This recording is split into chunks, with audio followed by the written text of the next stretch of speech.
Hello everybody, and today I'm going to be showing you how to play bar chords. They're quite essential when it comes to playing a lot of styles. If you didn't want to use a capo, you can practically use bar chords to get every single chord over the entire neck. So when it comes to playing the bar chord, it is basically the E major or minor chord using the middle, the ring and the little finger. So instead of playing it like this or this, you'll be playing it like this, keeping this finger completely off the fretboard. So the reason we do this is so we can use this finger for a different purpose. So when we come to playing a bar chord, we use the index finger and we play it over whatever fret we want. So the aim of it is to push down quite hard, but not too hard, so you hurt your fingers, just hard enough to get the notes playing through. Just go over a few of the frets just to sort of get yourself familiar with the feeling of it. When it comes to playing a bar chord, the way you keep your thumb is very important, otherwise you'll get very tired very quickly. So as you can see, if I'm playing a bar chord like this, I keep my thumb, so I push my thumb against the neck, the flat edge of my thumb, so right there, and you just push it against there, and then you play. So you keep your thumb at the back there like that, so that you just don't strain your wrist. You'll build muscle around your hands that will help you for bar chords especially. You will get used to playing bar chords. They are quite painful at first, but they are really worth learning, and I use them for practically everything I do now. So for the bar chord, we start off with putting your index finger over the entire fret. And then like I mentioned earlier, say we're playing in A.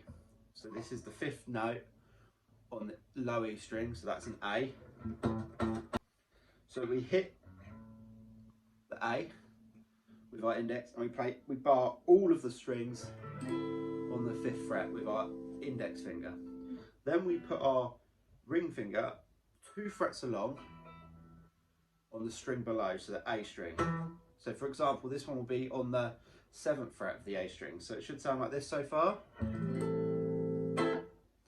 Then we put our little finger on the 7th fret again, but on the D string this time, so it should sound like this.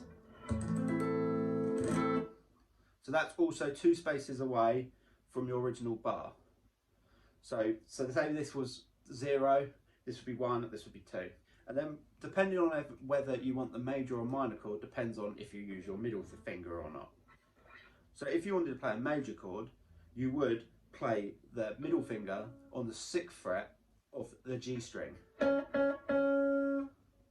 Or also, if you wanted to use this in any position, it would be 1 fret along from your main bar on the G string. It's always the G string for this position. If you wanted to play a minor chord, we wouldn't do that with the middle finger, and we would just sort of tuck it underneath and make sure it doesn't touch any of the strings. As you can hear, that's kind of minor, major, minor, major, minor, major. So in my next lesson, I will run over the names of all the string notes, and it's really good to learn them.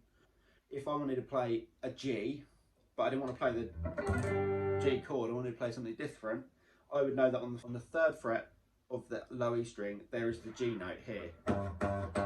And then I could play the bar chord of G.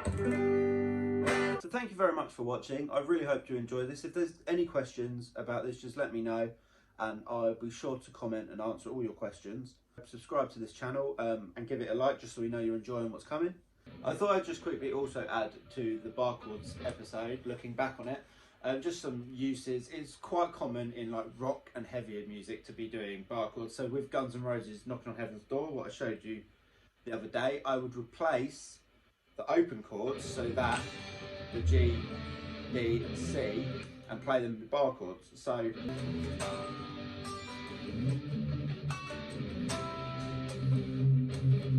and I've been Lee, thank you for watching today, and I shall show you how to do all sorts of other things in future lessons.